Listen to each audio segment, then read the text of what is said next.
मेरे प्यारे देशवासियों, हमारे यहाँ कहा जाता है, जो जमीन से जितना जुड़ा होता है, वो बड़े से बड़े तूफानों में भी उतना ही अड़िग रहता है।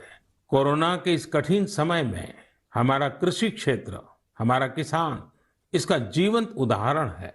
संकट के इस काल में भी हमारे देश के कृषि क्षेत्र ने फिर अपना दमखम दिखाया है। साथियों, देश का कृषि क्षेत्र, हमारे किसान, हमारे गांव आत्मनिर्भर भारत का आधार है। ये मजबूत होंगे तो आत्मनिर्भर भारत की नींव मजबूत होगी। बीते कुछ समय में इन क्षेत्रों ने खुद को अनेक बंदिशों से आजाद किया है, अनेक मिथकों को तोड़ने का प्रयास किया है। मुझे कई ऐसे किसानों की चिट्ठियां मिलती हैं, किसान संगठनों से मेरी बात होती है, जो बताते हैं कि कैसे खेती में नए नए आयाम जुड़ रहे हैं, कैसे खेती में बदलाव आ रहा है। जो मैंने उनसे सुना है, जो मैंने औरों से सुना है, मेरा मन करता है आज मन की बात में उन किसानों की कुछ बातें जरूर आपको बताऊं। हरियाणा के सोनीपत जिले के हमारे एक किसान भाई रहते हैं। उनका नाम है श्री कंवर चौहान। उन्होंने बताया है कि कैसे एक समय था जब उन्हें मंडी से बाहर अपने फल और सब्जियां बेचने में बहुत दिक्कत आती थी। अगर वो मंडी से बाहर अपने फल और सब्जियां बेचते थे तो कई बार उनके फल, सब्जी और गाड़ियां तक जब्त हो जाती थी। लेकिन 2014 में फल और सब्जियों को एपीएमसी एक्ट से बाहर कर दिया गया। इसका उन्हें और आसपास के साथी किसानों को बहुत फायदा हुआ। 4 साल पहले उन्होंने अपने गांव के साथी किसानों के साथ मिलकर एक किसान उत्पादक समूह की स्थापना की। आज गांव के किसान स्वीट कॉर्न और बेबी कॉर्न की खेती करते हैं। उनके उत्पाद आज दिल्ली की आजादपुर मंडी, बड़ी रिटेल चेन तथा 5 स्टार होटलों में सीधे सप्लाई हो रहे हैं। आज गांव के किसान स्वीट कॉर्न और बेबी कॉर्न की खेती से 2.5 से 3 लाख प्रति एकड़ सालाना कमाई कर रहे हैं। इतना ही नहीं, इसी गांव के 60 से अधिक किसान नेट हाउस बनाकर, पॉली हाउस बनाकर टमाटर, खीरा, शिमला मिर्च, इसकी अलग अलग वैरायटी का उत्पादन करके हर साल प्रति एकड़ 10 से 12 लाख रुपए तक की कमाई कर रहे हैं। जानते हैं इन किसानों के पास क्या अलग है? अपने फल सब्जियों को कहीं पर भी, किसी को भी बेचने की ताकत है, और ये ताकत ही उनकी इस प्रगति का आधार है। अब यही ताकत देश के दूसरे किसानों को भी मिली है। फल सब्जियों के लिए ही नहीं, अपने खेत में वो जो पैदा कर रहे हैं, धान, गेहूं, सरसों, गन्ना, जो उगा रहे हैं, उसको अपनी इच्छा के अनुसार जहां ज्यादा दाम मिले वहीं पर बेचने की अब उनको आजादी मिल गई है। साथियों, 3-4 साल पहले ही महाराष्ट्र में फल और सब्जियों को एपीएमसी के दायरे से बाहर किया गया था।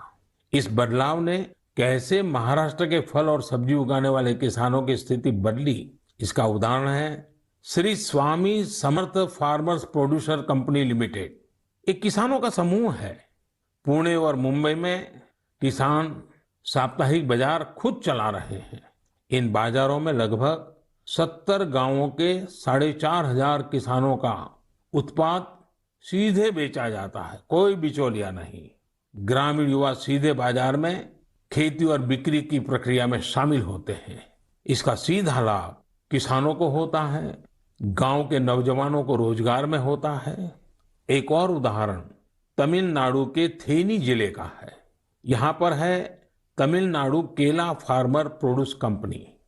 ये फार्मर प्रोड्यूस कंपनी कहने को तो कंपनी है, हकीकत में ये किसानों ने मिलकर के अपना एक समूह बनाया है। बड़ा लचीली व्यवस्था है और वो भी 5-6 साल पहले बनाया है।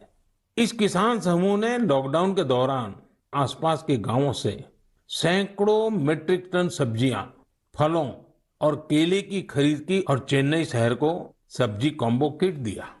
आप सोचिए, कितने नौजवानों को उन्होंने रोजगार दिया। और मजा ये है कि बिचौलियों न होने के कारण किसान को भी लाभ हुआ, उपभोक्ता को भी लाभ हुआ।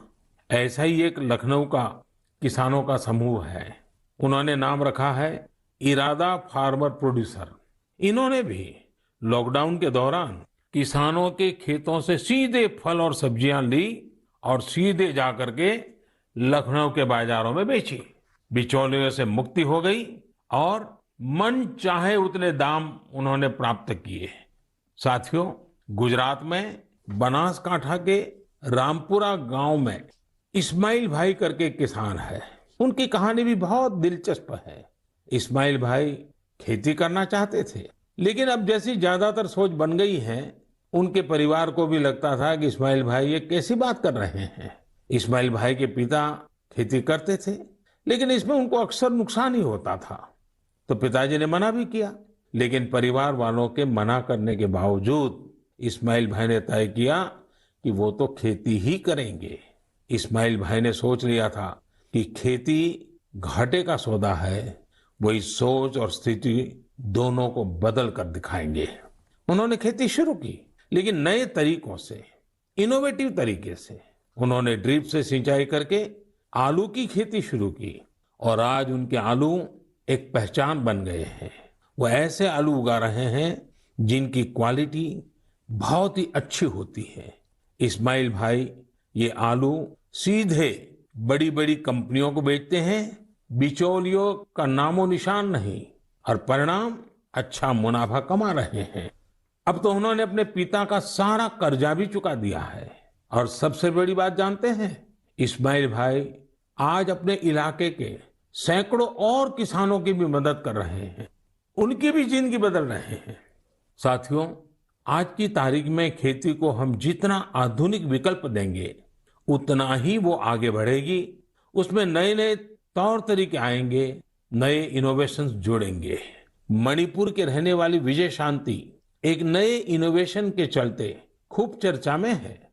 उन्होंने कमल की नाल से धागा बनाने का स्टार्टअप शुरू किया है। आज उनके इनोवेशन के चलते कमल की खेती और टेक्सटाइल में एक नया ही रास्ता बन गया है। मेरे